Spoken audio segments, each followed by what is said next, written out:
Isinulat ni Rhonda Byrne ang self-help book na The Secret taong 2006 na nakatuon sa pag-aaral at paglalapat ng lihim upang mapabuti ang buhay ng isang tao.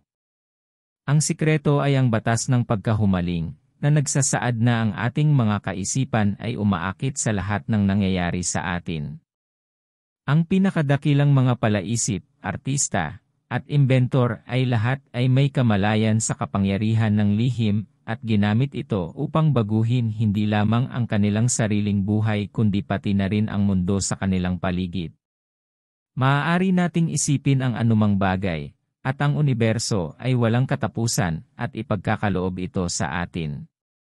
Ang mga negatibong kaisipan, sa kabilang banda, ay magdudulot lamang ng mga negatibong resulta sa hinaharap, kaya mahalaga na magpadala lamang ng positibong enerhiya sa universo.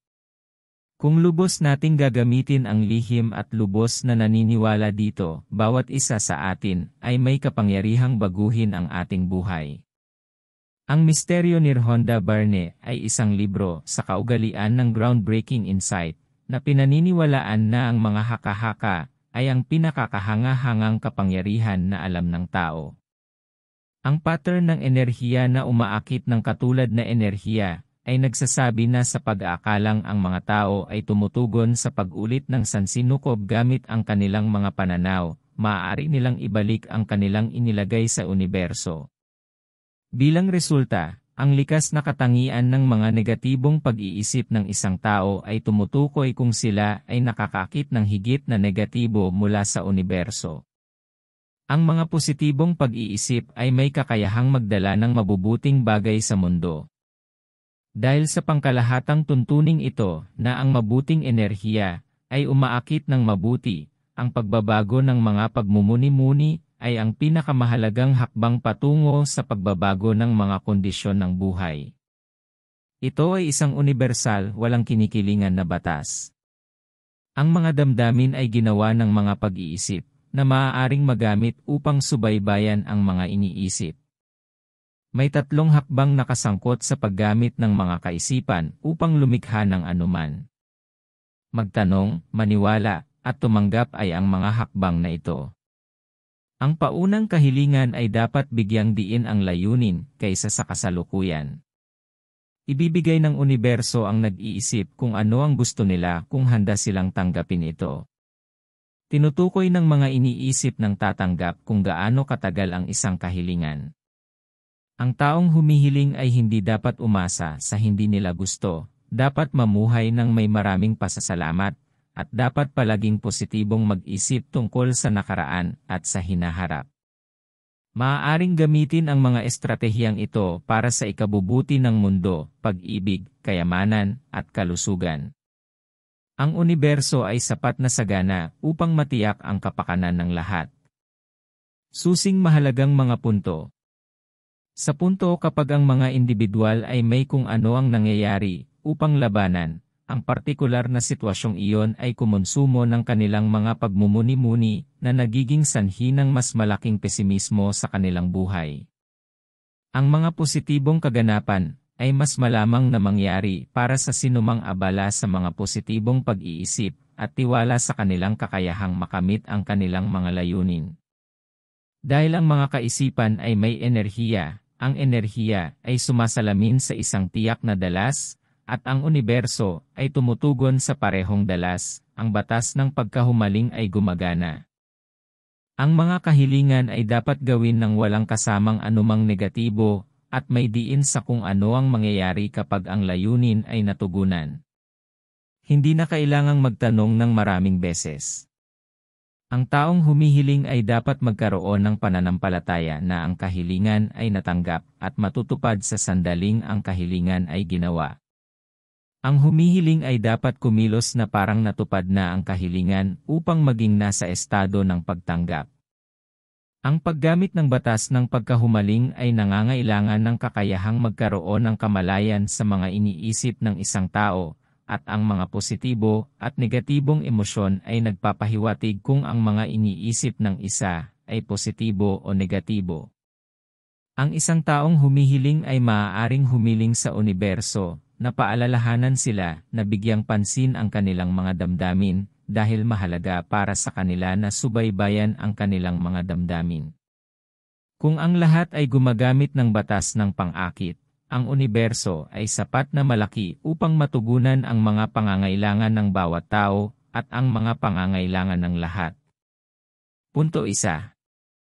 Kapag ang mga tao ay nahaharap sa isang negatibong pangyayari, ang sitwasyong iyon ay kumukuha ng kanilang mga iniisip na nagreresulta sa mga karagdagang negatibong kaganapan sa kanilang buhay. Pagsusuri. Ang batas ng pang-akit ay nagmumungkahi na ang mga negatibong kaisipan ay umaakit ng mga negatibong kaganapan kaysa sa mga negatibong bagay na nagdudulot ng mga negatibong kaisipan. Ang pagkakaroon ng negatibong pananaw ay karaniwang maaaring maging sanhi ng isang negatibong kaganapan o ang negatibong nag-iisip ay nasa maling lugar sa maling oras, kahit na ang negatibong kaganapan ay hindi inaasahan ng maaga. Ang mga tao ay patuloy na makakaranas ng mga negatibong kaganapan kung hindi nila agad ilipat ang kanilang mga iniisip sa isang bagay na positibo kapag may masamang nangyari sa kanila. Ang ideya na ang mga individual na nasa mahirap, karaniwang hindi maiiwasang mga pangyayari, ay maaaring mag-ambag sa kanilang pagdurusa ng mag-isa, ay maaaring makita bilang nakakasakit.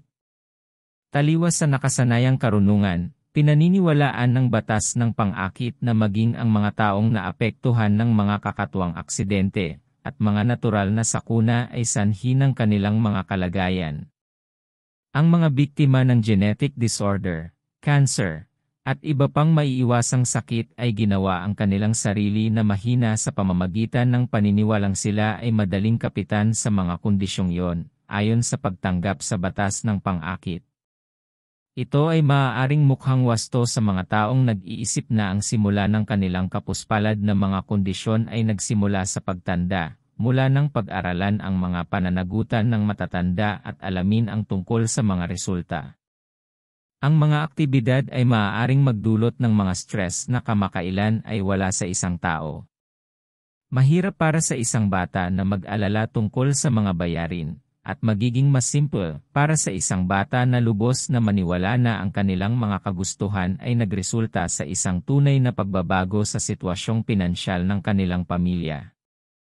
Ang isa pang halimbawa ay ang isang bata na hindi na mamahala sa pagluluto ay hindi mag-iisip tungkol sa mga kalori o artipisyal na sangkap. Sa kabilang banda, ang isang mas matandang tao na madalas na sinasabihan tungkol sa mga panganib ng labis na katabaan at mga artipisyal na pampalasa sa media ay maaaring magsimulang mapansin ang mga epektong iyon. Punto 2. Ang sinumang individual na kasangkot sa ilang mga pagmumuni-muni at sigurado sa pagtupad ng mga layunin ay mapapansin na ang mga positibong bagay ay tiyak na magaganap. Pagsusuri. Ang mga taong nagtatagumpay ay madalas na nakikita bilang tiwala sa sarili at optimistiko. Madalas silang nagtatakda ng matataas na layunin at naniniwalang makakamit nila ang mga ito. Ang sinumang may pagnanais ay dapat lamang na mag-isip tungkol sa pagkamit ng pagnanais na iyon at kung ano ang magiging buhay pagkatapos na ito ay makamit dahil ang mga positibong pag-iisip ay nagiging sanhi ng universo na magpadala ng mga positibong bagay na naaayon sa mga kaisipang iyon. Maaaring maging kapaki-pakinabang na isipin ang buong araw ng mas maaga o ang mga nakaraang araw tulad ng magiging kung ang lahat ay napunta ayon sa plano. Karaniwang kaalaman na ang pagtitiwala ay gumaganap ng isang papel sa tagumpay, kaya ang ideya na ang mga matagumpay na tao ay likas na may tiwala sa sarili ay pare-pareho. Dahil ang pag-awit ng may kumpiyansa ay mas maganda kaysa sa pinakamahusay na mga awit na kinakabahan, ang isang may kumpiyansang mga awit ay malamang na maging isang mas mahusay na mga awit. Ang antas ng pagtitiwala sa sarili ay kinakailangan para sa maraming mga kasanayan, lalo na kapag hinihikayat ang iba na magbigay ng pagkakataon batay sa mga kasanayang iyon. Ang isang taong lubos na nakakasigurado sa sarili pagdating sa pagbebenta ng isang bagay ay mas magagawang mahikayat ang ibang tao sa isang panayam na sila ang pinakamahusay na kandidato para sa posisyon. Ito ay magbubukas ng higit pang mga pagkakataon para sa taong iyon, habang sila ay umakyat sa mga ranggo at patuloy na gumagamit ng kumpiyansa upang hikayatin ang ibang mga tao na magtalaga ng mga gawain, magbigay ng tulong, at magbigay ng mga pagtaas. Ang mga taong may kumpiyansa sa mga kasanayan na hindi nila taglay ang kumpiyansa sa proyekto sa kabila ng kanilang kawalan ng katiyakan, at ang mga taong nababalisa ay hindi nakakaakit ng pansin o pagkakataon na kasing dami ng mga taong may kumpiyansa. Punto 3. Ang pattern ng mabuting pagsunod sa mabubuting gawa dahil ang mga pagsasaalang-alang ay may enerhiya, ang enerhiya ay umuugong sa paulit-ulit, at ang universo ay sumasagot sa katulad na pag-ulit. Pagsusuri. Ang bawat buhay na bagay, kabilang ang mga pag-iisip, ay nagbibigay ng enerhiya. Ang bagay ay enerhiya, gaya ng ipinapanukala ng hypothesis ng relativity, kaya ang lahat ng umiiral sa universo ay maaari ding maapektuhan ng enerhiya ng mga pagsasaalang-alang. Mayroong isang resonant frequency sa lahat ng enerhiya. Ang mga positibong pagmumuni-muni at negatibong mga pagsasaalang-alang ay may iba't ibang mga frequency. Kapag binago ng isang pag-iisip ang dalas nito, mayroon itong ibang epekto sa universo, at ang universo ay tumutugon sa pamamagitan ng mga pangyayari at pagtatagpo na naaayon sa bagong dalas. Ang isang kilalang isa ay ang positivity, ay nagbubunga ng positivity. Ang positibong pangangatwiran ay maaaring maging dahilan ng paglapit ng mga tao sa isa't isa nang may paggalang, na ginagawang mas maraming individual ang lumalapit sa isa't isa nang may paggalang. Ang enerhiya ay nagreresulta din sa mas malinaw na pangangatwiran kumpara sa pag-iisip na gusot ng kasalanan o bias. Bilang karagdagan, ang pag-iisip ng positibo ay nagpapagaan sa iyong pakiramdam kaysa sa negatibong pag-iisip na nagpapadama sa iyo na mas positibo. Bilang isang ilustrasyon, ang kapangyarihan ng positibong pag-iisip ay naghihikayat sa mabubuting bagay at nagpapahina sa masasamang bagay. Punto 4. Ang mga kahilingan ay hindi dapat magsama ng anumang mga negatibo at sa halip ay tumuon sa kung ano ang mangyayari kapag ang layunin ay nakamit kaysa sa kung ano ang kailangang baguhin. Hindi na kailangang magtanong ng maraming beses. Pagsusuri. Ang batas ng pang-akit ay patuloy na makakaakit ng mga singil at buhok na kulot kahit na ang kahilingan ay binigkas sa negatibong paraan, gaya ng wala ng mga singil o buhok na hindi kulot. Ang lahat ng bagay ay pantay-pantay. Ang mga solicitations ay dapat ipahayag ng walang paggamit ng mga negatibong salita tulad ng hindi o hindi. Ang isang mahusay na paraan para sa pagpapahayag ng mga solicitations na ito ay higit pa talagang tumitingin sa pamamagitan ng post office at kahangahangang buhok. Kapag ang solicitation ay ginawa, ito ay darating. Ang hamon para sa mga humihiling ay maaaring tukuyin ang kanilang mga hinahangad sa paraang pinapaliit ang negatibong aspeto na kailangang baguhin. Maaaring nakatutukso na gumamit ng negatibong pananalita kapag humihingi ng kapatawaran sa utang. Sa anumang kaso, magdudulot iyon ng higit pang obligasyon, kahit na ang pagsasabi sa solicitation bilang pagtupad ng ideal na rating ng FICO ay magiging mas epektibong solicitation. Katulad nito, ang paghiling ng buhay na walang stress ay nakatuon pa rin sa stress, at ang paghingi ng buhay na walang stress ay maaaring humantong sa mas maraming stress. Sa halip, ang isang tao ay maaaring humiling ng isang buhay na may higit na kaligayahan, katahimikan, o kakayahang manatiling kalmado anuman ang mangyari. Napakahusay na maaaring nakakaakit na humingi ng higit sa isang beses para sa isang bagay na hindi pa nagpapakita. Gayunpaman, ang dahilan kung bakit hindi ito dumating ay maaaring nauugnay sa hindi kumpletong pagpapatupad ng iba pang mga hakbang ng proseso. Tulad ng kapag ang isang tao ay hindi talaga nakakatanggap o nagtanong ng maling tanong. Punto 5. Ang taong humihiling ay kailangang magkaroon ng pananampalataya na ang kahilingan ay natanggap at matutupad sa lalong madaling panahon na gusto nila ito. Pagsusuri. Ang paniniwala ay ang pangalawang hakbang sa batas ng proseso ng pagkahumaling sa paglikha. Hindi sapat ang humiling ng isang bagay.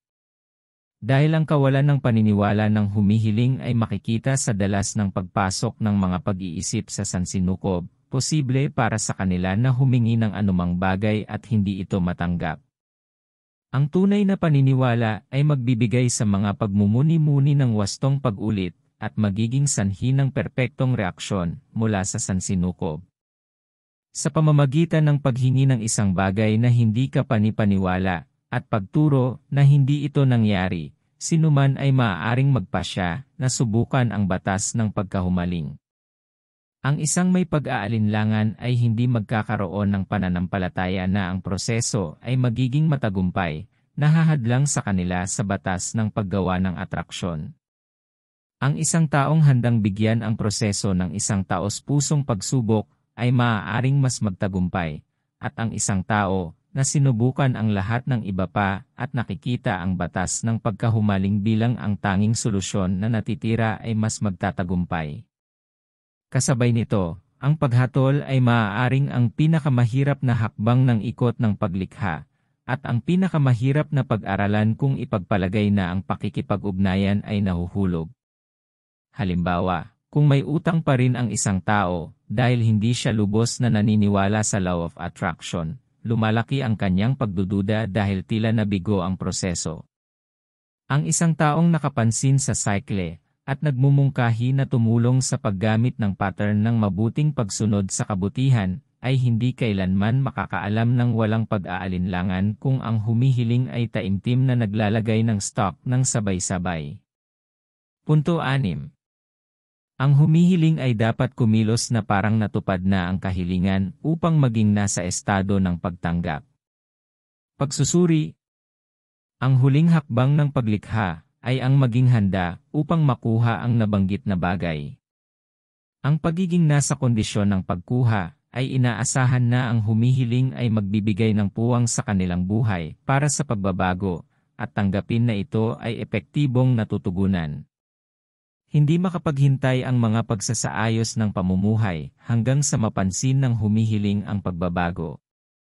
Ang lahat ng bagay ay pantay-pantay. Ang humihiling ay nakakamit ang pagbabago sa pamamagitan ng pagpunta na parang ito ay dati nang nagawa. Iyon ay maaaring isang yugto na kasing diretsyo ng pagbili ng mga kasuotan sa perpektong sukat ng katawan, bago mawala ang timbang, o ang pag-alis sa ganoong paraan, na nag-iiwan ng espasyo para sa perpektong sasakyan ng iba sa carport. Halimbawa, kung gusto ng isang tao na bilhin ang kotse na kanilang pinapangarap, gagawa muna siya ng positibong kahilingan sa universo at magkakaroon ng malakas na paniniwala na ito ay ibibigay. Pagkatapos ay magpaplano ang tao kung saan nila bibilhin ang kotse, anong kulay ang gusto nila, anong feature ang gusto nila, kung saan nila ito ipaparada, kung paano ito linisin, at anong uri ng maintenance ang kailangan nilang gawin dito. Pagkatapos nito, isasabit nila ang isang larawan ng kotse sa isang kilalang lokasyon. Isipin na sila mismo ang nagmamaneho ng kotseng iyon papunta sa trabaho araw-araw. Bibigyan sila ng puwang sa garahe para sa bagong kotse, at titigil sa paggastos ng pera sa kasalukuyang sasakyan kung plano nilang ibenta ito. Sa sandaling nabili ang pangarap na sasakyan. Kung ang kahilingan ay magbayad ng utang o kumuha ng mga pondong kailangan para mamuhay ng marangyang pamumuhay, ito ay maaaring mapanganib. Sa mga kasong ito, ang pagiging nasa kondisyon ng pagkuha ay maaaring mukhang nangangailangan ng humihiling na gumawa ng labis na gastos na mga pagbili upang gawin na parang ang pera ay nasa ledger na ngayon o upang maiwasan ang mga pagbubukas ng mga liham mula sa advance servicer. Ang isang taong gustong maging perpektong sukat, ngunit hindi nag-ehersisyo, ay maaaring magkaroon ng napakasamang kahihinatnan kung hindi sila mag-ehersisyo, na parang ganap na silang malusog. Ang practitioner ay may pananagutan sa pagpapasya kung ano ang bumubuo sa isang estado ng pagtanggap at kung ano ang magiging masyadong mapanganib. Punto 7. Ang pagkakaroon ng kamalayan sa mga iniisip ng isang tao ay isang mahalagang kasanayan sa paglalapat ng batas ng pagkahumaling, at ang mga positibo at negatibong emosyon ay nagpapahiwatig kung ang mga iniisip ng isang tao ay positibo o negatibo.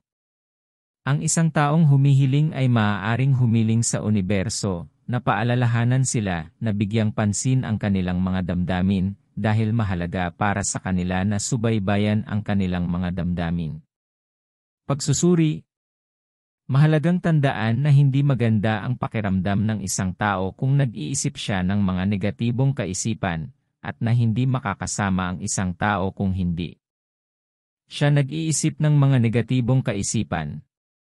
Dahil ang pangangasiwa sa mga pagsasaalang-alang at pagpapanatiling mabuti ay napakahalaga para sa paggawa ng pattern ng enerhiya na umaakit ng katulad na enerhiya, makakatulong ang mga damdamin sa mga humihiling sa pagsusuri ng mga pagmumuni-muni para sa pangungutya na gumagapang sa kanilang pangangatwiran.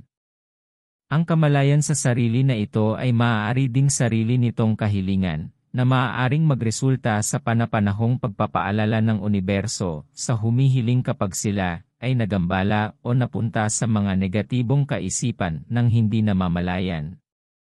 Ang isang tao ay maaaring magmuni-muni sa mga desisyon, isaalang-alang kung ano ang sanhi ng emosyon, at tiyakin kung ang isang partikular na pag-trigger para sa damdaming iyon ay maiiwasan sa pamamagitan ng pag-check-in sa kanilang emosyonal na estado. Ang emosyonal na kamalayan sa sarili ay makakatulong din sa isang tao na matukoy kung makatuwirang maramdaman ang emosyon na iyon ngayon kung ito ay nakapinsala sa kanilang sarili o sa iba, at kung paano nito mapapawi ang paggawa ng desisyon sa hinaharap. Ang mga self-awareness practitioner ay maaaring magkaroon ng paunang natukoy na oras para sa ganitong uri ng pagmumuni-muni, o maaari silang magsimula ng isang session sa pamamagitan ng pakikinig sa mga panlabas na pahiwatig tulad ng isang dumadaang sirena. Ayon sa mga turo ng batas ng pagkahumaling, ang mga taong humihiling ng isang bagay ay hindi lamang dapat magkaroon ng kamalayan sa kanilang mga damdamin, ngunit maging handa din na baguhin ang kanilang mga emosyon at ang kanilang mga iniisip na nakahilig sa negativity.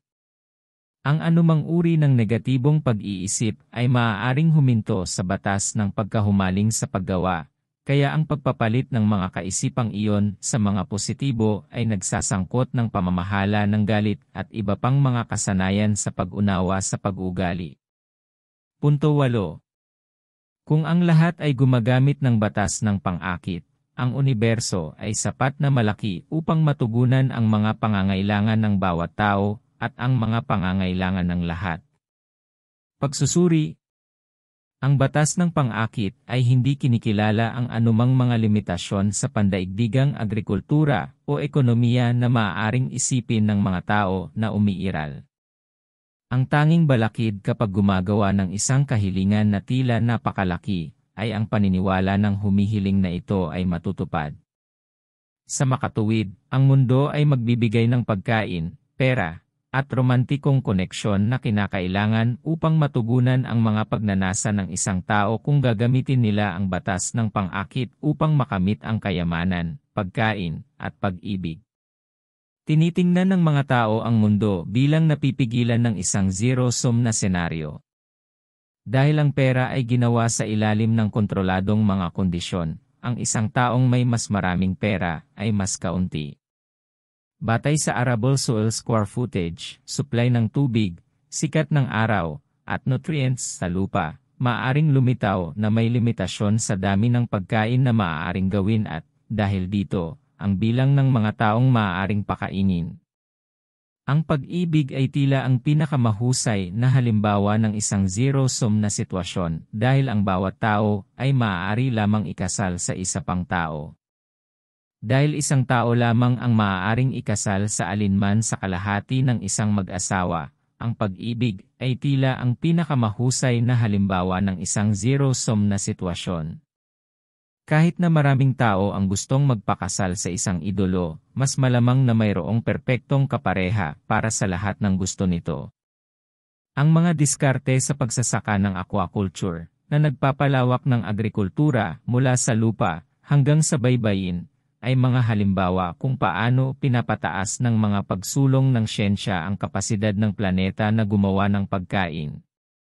Dahil dito, posible na ngayong matugunan ang pangangailangan ng mundo para sa sapat na pagkain. Bukod pa rito, ang kapital ay maaaring gawin, at sa isang mundong may maraming yaman, at maraming tao na naghahanap ng kayamanan, ang mga kaganapan ay maaaring magkatugma upang magbigay ng kayamanan sa mga humihiling nito nang hindi nagdudulot ng mabilis na inflation ng ekonomiya o pagpapababa ng halaga ng pera. Mga insight. 1. Ang batas ng pang-akit ay ang lihim. Lahat ng pumapasok sa buhay mo ay naakit sa iyo. Ang nakakaakit sa iyo ay tinutukoy ng kung ano at kung paano mo iniisip ito. 2. Ang pinakamahuhusay na tagapagturo sa anumang punto ay nag-alam sa atin tungkol sa kahalagahan ng pattern ng mabuting pagsunod sa mabuti. Ito ay tinalakay sa tula ng mga manunulat tulad ni William Shakespeare, ipinahayag sa mga pagpipinta ng mga artista tulad ni Leonardo da Vinci, at ipinakita sa mga turo ng mga palaisip tulad ni Socrates. 3. Ang batas ng kapangyarihan ng pang-akit ay tinalakay din ng ilan sa mga pinakamatandang relihiyon. Ito ang may pananagutan sa pagtatatag ng kaayusan ng sansinukob, at ito ay umiiral hanggat mayroon tayo. Gayunpaman, maaari lamang nating gamitin ang ating mga iniisip upang buhayin ang batas ng pagkahumaling. 4. Ang lihim ay naiintindihan ng pinakamayamang 1% sa mundo. Sila ang pinakamayaman dahil hindi nila iniisip ang mga salungat na ideya at iniisip lamang ang tungkol sa kayamanan at kasaganaan. 5. Isaalang-alang ang iyong sarili bilang isang magnet. Ang mga bagay ay nilalayong maakit sa iyo, ngunit hindi sila lalapit sa iyo hanggat hindi mo ito iniisip. 6. Parehong ang nakaraan at ang kasalukuyan ng iyong mga iniisip ay nagiging mga bagay sa iyong buhay. Dahil ang iyong mga saloobin ay nagpapadala ng makapangyarihang mga frequency sa universo, kung patuloy kang mag-iisip tungkol sa isang bagay, ang mga frequency na iyon ay darating sa iyo sa kalaunan. 7. Karamihan sa mga tao ay gumugugol ng oras sa pag-iisip tungkol sa kung ano ang hindi nila gusto, na isang dahilan kung bakit hindi lahat ay namumuhay ng masagana.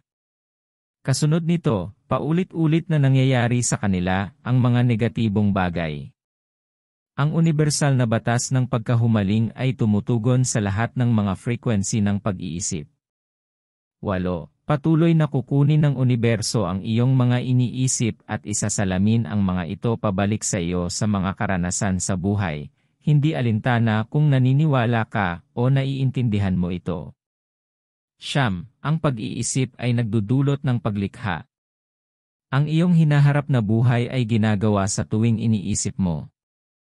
Maaari mong gamitin ang kapangyarihan ng batas ng pang-akit at ang lihim upang baguhin ang iyong mga iniisip at, sa huli, ang iyong buhay. 1-0 Mangako sa iyong sarili na bawasan ang bilang ng mga negatibong pag-iisip na mayroon ka, at patuloy na magkaroon ng mga positibo. Dahil ang pagbabago ay hindi mabilis na naganap, maaari kang gumawa ng mga bagong frequency ngayon at pagbutihin ang iyong hinaharap. 11 Ang pagmumuni-muni ay isang mahusay na paraan upang matutunan kung paano maingat na piliin at linangin ang iyong mga iniisip. Pinapadali ng pagmumuni-muni ang kontrolin ang iyong mga iniisip at pinapatahimik ang iyong isip. Matutulungan mo ang universo na makatanggap ng higit pang mga positibong kaisipan sa pamamagitan ng paglalaan lamang ng ilang minuto bawat araw dito. 12 Mga pangyayari na resulta sa pagkawala ng buhay ay isang aspeto ng mga batas ng pang-akit na maaaring mahirap unawain. Hindi gaanong pinag-iisipan ng lahat ng mga nasawi ang mga partikular na okasyon na humahantong sa kanilang pagkamatay, ngunit ngayon, at muli ang kanilang mga pangamba tungkol sa kamatayan, ay maaaring maglagay sa kanila sa isang malas na lugar. 13. Wala sa ating mga iniisip ang maaaring may rehistro, lalo pa ang kontrolin. Gayunpaman, ang ating mga damdamin ay nagbibigay ng isang maginhawang paraan ng pagkakaroon ng pananaw sa ating mga iniisip. Ang ating mga damdamin ay nagpapaalam sa atin kung ano ang ating iniisip. 14. Isaalang-alang ang iyong mga damdamin at emosyon bilang iyong frequency feedback mechanism. Ipapaalam nila sa iyo kung nag-iisip ka ng mabuti o masamang mga saloobin sa universo. Kung ikaw ay may magandang araw, ikaw ay nag-iisip ng mga positibong pag-iisip. 15. Sa masasamang araw, kung minsan ay nararamdaman na ang masasamang bagay ay patuloy na nangyayari. Ang isang negatibong pag-iisip ay maaaring magdulot ng isang buong serye ng masasamang bagay. Huwag mag-react ng negatibo sa masasamang bagay, dahil ang paggawa nito ay magpapalala lamang ng masasamang bagay. 16. Ang mga epektong ito ay maaari ding mangyari bilang tugon sa mga positibong pangyayari. Kung mas bumuti ang pakiramdam mo, mas maraming kapaki-pakinabang na bagay ang patuloy na mangyayari sa iyo. Kaya, sa tuwing nalulungkot ka, humanap ng agarang paraan para baguhin yon, sa pamamagitan man ng musika, ehersisyo, o pagmumuni-muni. Tinatrato ka ng universo kung paano mo gusto. 17. Ang pag-ibig ay ang pinakamalakas na positibong emosyon na maaari mong maramdaman. Kaya ito ang pinakamataas na dalas na maaari mong ilabas.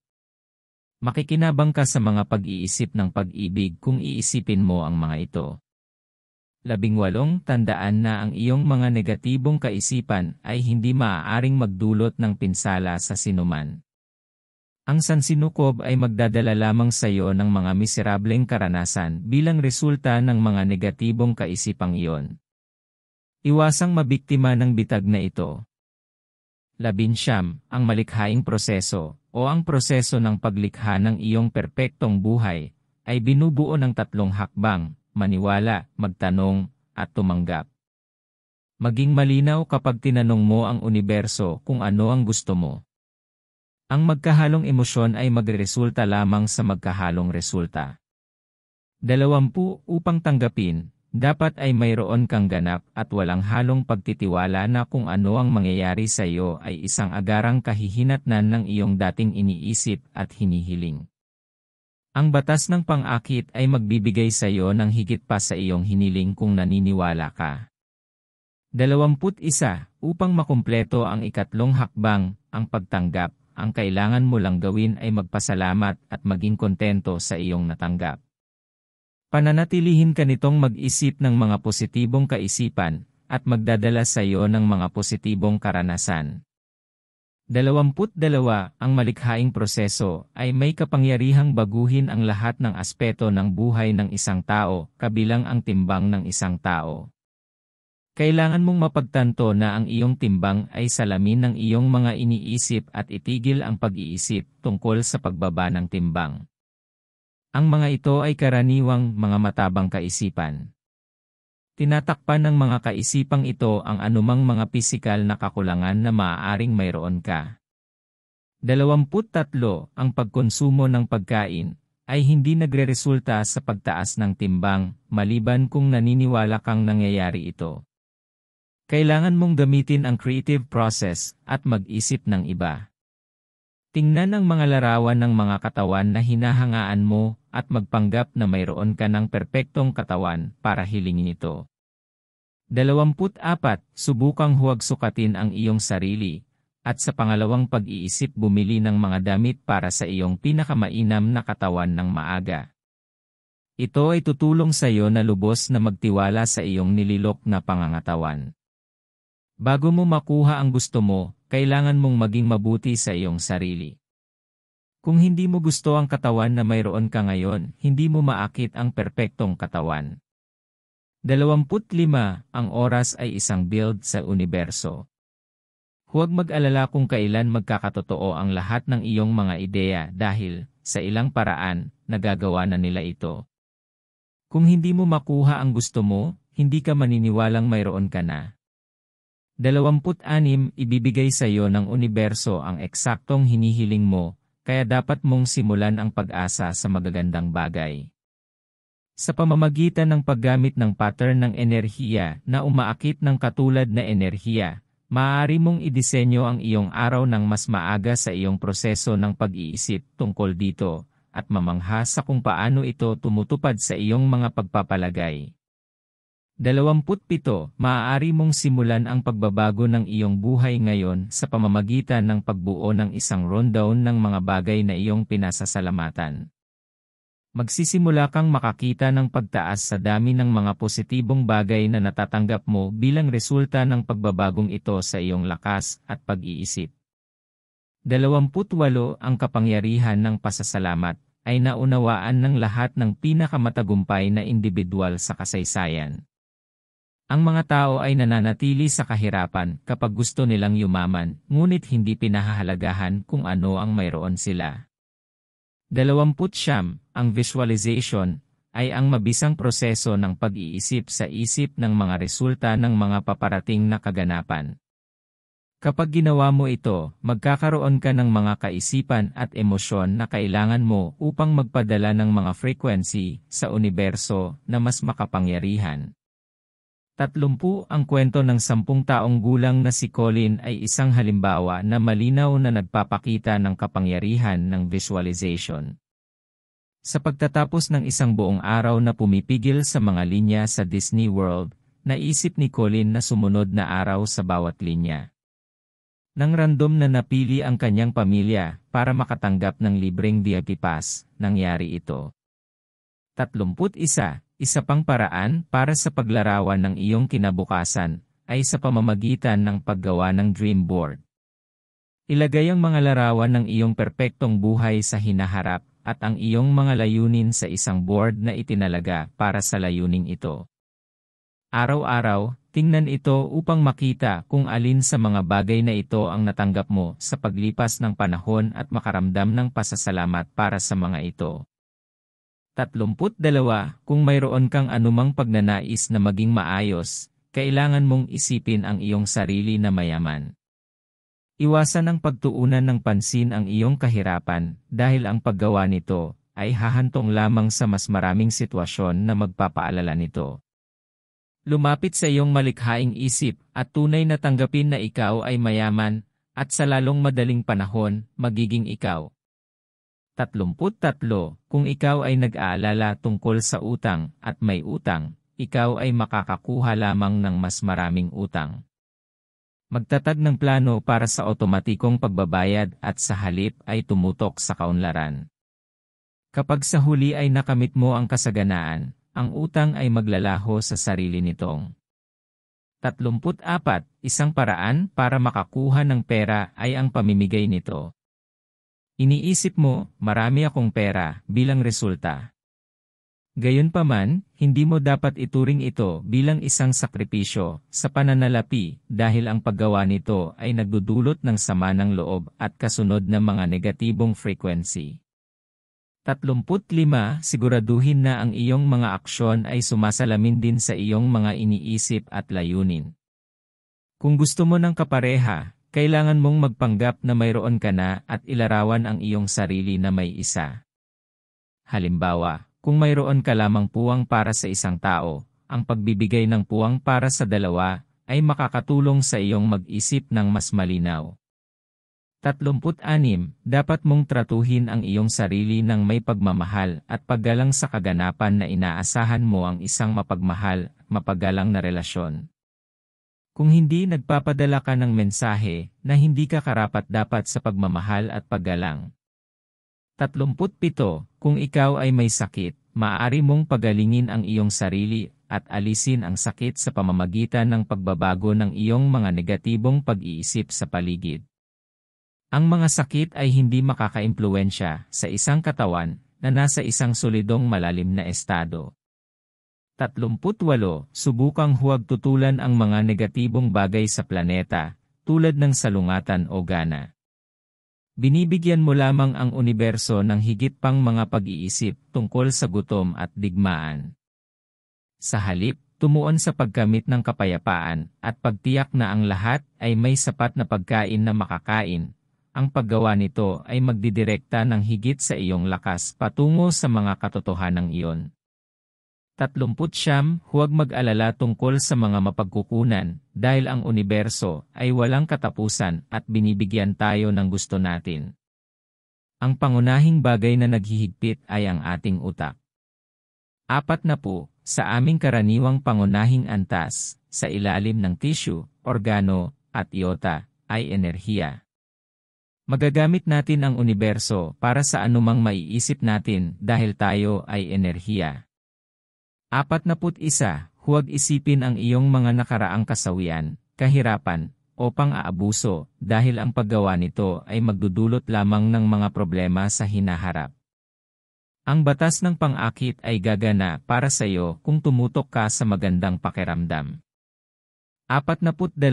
Alalahanin na ang iyong kapangyarihan ay nasa iyong mga pananaw. Tandaan na manatiling mapagbantay at magkaroon ng kamalayan sa iyong mga iniisip upang maitama mo ang mga ito kapag nagsimula silang gumala at nagsimula kang maging mapanuri sa iyong sarili at sa iba. 43. Gawin ang iyong kinagigiliwan. Gusto mo lang gawin ang gusto mo kapag napagtanto mo ang kapangyarihan ng isipan ng lihim at ng bawat individual. Ikaw ay magliliwanag lamang at makakatanggap ng higit na kagalakan sa iyong buhay, habang ikaw ay nangangako sa kagalakan. Noong 2006, gumawa si Rhonda Byrne ng isang dokumentaryo tungkol sa kung paano maaaring magdulot ng pagbabago ang pag-iisip. Siya ay dati ng isang TV maker sa Australia. Asaraf, John. Ang Praxis Now ay pinamamahalaan ni John Asaraf, na nagsisilbing Chief Executive Officer, CEO, ng kumpanya. Ipinapangatuwiran niya na ang kayamanan ay maaaring maakit sa pamamagitan ng batas ng pang-akit. Beckwith, Michael Bernard, upang hikayatin ang panalangin at pagmumuni-muni, itinatag ni Michael Beckwith ang Agape International Spiritual Center noong 1986. Canfield, Jack. Ang mga libro at media sa Chicken Soup for the Soul series ay co-create ni Jack Canfield. DeMartini, John. Si John DeMartini ay isang konsultant sa pag-ugali at chiropractor. Kamakailan ay determinado siyang magkaroon ng kapansanan sa pag-aaral. Doyle, Bob. Ang programang Wealth Beyond Reason para sa pag-akit ng yaman ay itinatag ni Bob Doyle. Isa siyang life coach at motivational speaker. Lisa Nichols. Si Lisa Nichols ay ang pangulo at tagapag-ayos sa likod ng dalawang kakayahan at pagpapalakas ng mga programa para sa mga matatanda at kabataan, at isang co-manunulat ng isang serye ng Chicken Soup para sa espiritu. Proctor, Bob. Ang Weave Delegate ay ang manunulat ng You Were Conceived Rich, isang libro tungkol sa proseso ng pag-iisip ni Sure na maaaring makakuha ng sagana. Isa siyang consultant sa self-help at motivation. Vital Joe. Si Joe Vital ay isang metaphysics at self-help na may akda na dating walang tirahan. Sinusuportahan niya ang paniwala na ang pag-iisip ay isang makapangyarihang pang-akit. Estilo ng may akda. Ginagamit ni Rhonda Byrne ang mga boses ng iba't ibang individual sa The Secret para magkaroon ng kahulugan at suriin ang mga pangunahing ideya. Dahil walang mga kabanata sa aklat, ang tanging paraan ng paghihiwalay ng impormasyon ay sa pamamagitan ng mga pamagat na ginagamit upang ipakilala ang mga ideya at payo ng ibang tagapagsalita. Kaya't sa pangkalahatan ay hindi malinaw kung pinag-uusapan ni Byrne ang tungkol sa kanyang sariling natatanging mga pagmumuni-muni. Ang misteryo ay isang napakaikling libro din. Gumagamit si Byrne ng napakakaswal na boses sa kabuuan, at walang mga komplikadong termino, diagram, o kahulugan ang kinakailangan. Ang lihim ay kahalili sa pagitan ng pagsasalaysay na isinalaysay ni Rhonda Byrne, at mga kontribusyon na ginawa ng mga mapagkukunan mula sa kanyang dokumentaryo. Maraming mga sipi mula sa mga makasaysayang at espiritista na mga figura na pumanaw ay kasama rin sa salaysay. Sumasang-ayon si Barney at ang kanyang mga mapagkukunan na ang mga pamamaraan ng The Secret para sa pagpapabuti ng buhay ng isang tao ay maaaring magamit para sa kabutihan at may maraming mga pakinabang. Sinasabi nila na maaaring may mga koneksyon sa pagitan ng lihim at mga pag-unlad sa quantum physics, na may mga solusyon para sa anumang problema sa buhay ng sinuman, at walang mga disadvantages sa paggamit ng positibong pag-iisip upang malutas ang mga kagyat na issue. Mayroong maliit na talakayan tungkol sa agham sa aklat na nakasulat sa estilo ng pakikipag-usap. Ang tono ni Barney at iba't ibang mga donor ay mainit at positibo na may maraming diin ng tulong para sa kakayahan ng mambabasa na ipakita ang anumang naisin nila. Ang misteryo ay hindi nakasalalay sa tiyak na pilosopikal o mahigpit na paniniwala, sa kabila ng katotohanan na nangangailangan ng hindi makamundong kaisipan patungo sa kapasidad ng universo na kumilos ng may layunin. Ang mga makasaysayang numero at mga nag-ambag na binanggit ay pangunahing nagmula sa kanluraning mga tradisyon. Ang mga talata mula sa bago at lumang tipan ay nagbibigay ng ilang katibayan sa pagsuporta sa lihim. Mula sa point of view ng may akda hanggang sa nagsimula siyang magtrabaho sa dokumentaryo na bersyon ng The Secret noong 2006, Sir Rhonda Byrne ay isang producer ng palabas sa telebisyon sa Australia. Naidokumento niya ang kanyang karanasan upang ipakita ang kaakit-akit na kapangyarihan ng lihim, sa paniniwalang ito ang magiging susi sa tagumpay ng dokumentaryo. Ang ilan sa mga tagapagtaguyod ng dokumentaryo ay nakakakuha ng halos kalahati ng kwento, at sila ay tulad ng madamdamin tungkol sa pag-uusap tungkol sa lihim bilang Byrne. Ang kanilang mga paglalarawan ng mga personal na karanasan kung saan ang lihim ay maaaring gumanap ng isang papel na umaakma sa kanilang taos-pusong paniniwala sa kapangyarihan ng pag-iisip na magdulot ng pagbabago sa kanilang buhay. Ipinagtanggol ni Barney ang diskarte sa 2 pang libro at sa telebisyon, kasama na sa mga palabas ni Oprah Winfrey, mula nang lumabas ang The Secret.